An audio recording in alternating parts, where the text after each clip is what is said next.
If you want to change the world, start off by making your bed. If you make your bed every morning, you will have accomplished the first task of the day.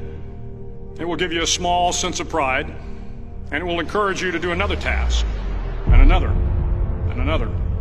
And by the end of the day, that one task completed will have turned into many tasks completed. Making your bed will also reinforce the fact that the little things in life matter.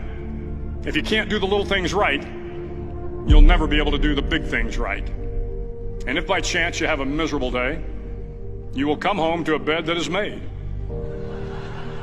that you made. And a made bed gives you encouragement that tomorrow will be better. To pass SEAL training, there are a series of long swims that must be completed. One is the night swim. Before the swim, the instructors joyfully brief the students on all the species of sharks that inhabit the waters off San Clemente. They assure you, however, that no student has ever been eaten by a shark, at least not that they can remember. But you are also taught that if a shark begins to circle your position, stand your ground. Do not swim away. Do not act afraid. And if the shark, hungry for a midnight snack, darts towards you, then summons up all your strength and punch him in the snout, and he will turn and swim away. There are a lot of sharks in the world. If you hope to complete the swim, you will have to deal with them. So if you want to change the world, don't back down from the sharks. Over a few weeks of difficult training, my SEAL class, which started with 150 men, was down to just 42. There were now 6 boat crews of 7 men each. I was in the boat with the tall guys, but the best boat crew we had was made up of the little guys, the Munchkin crew, we called them. No one was over 5'5". The Munchkin boat crew had 1 American Indian, 1 African American, 1 Polish American, 1 Greek American, 1 Italian American, and 2 tough kids from the Midwest. The big men in the other boat crews would always make good-natured fun of the tiny little flippers the Munchkins put on their tiny little feet prior to every swim. But somehow these little guys from every corner of the nation and the world always had the last laugh, swimming faster than everyone and reaching the shore long before the rest of us. SEAL training was a great equalizer.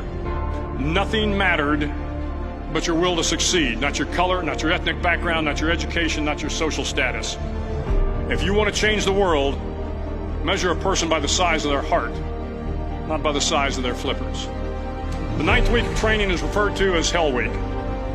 It is 6 days of no sleep, constant physical and mental harassment, and 1 special day at the Mud Flats. The Mud Flats are an area between San Diego and Tijuana where the water runs off and creates the Tijuana Sloughs, a swampy patch of terrain where the mud will engulf you. It is on Wednesday of Hell Week that you paddle down to the Mud Flats and spend the next 15 hours trying to survive the freezing cold, the howling wind, and the incessant pressure to quit from the instructors.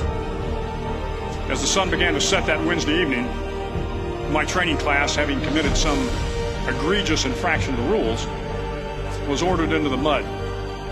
The mud consumed each man till there was nothing visible but our heads. The instructors told us we could leave the mud if only 5 men would quit. Only 5 men, just 5 men, and we could get out of the oppressive cold. Looking around the mud flat, it was apparent that some students were about to give up.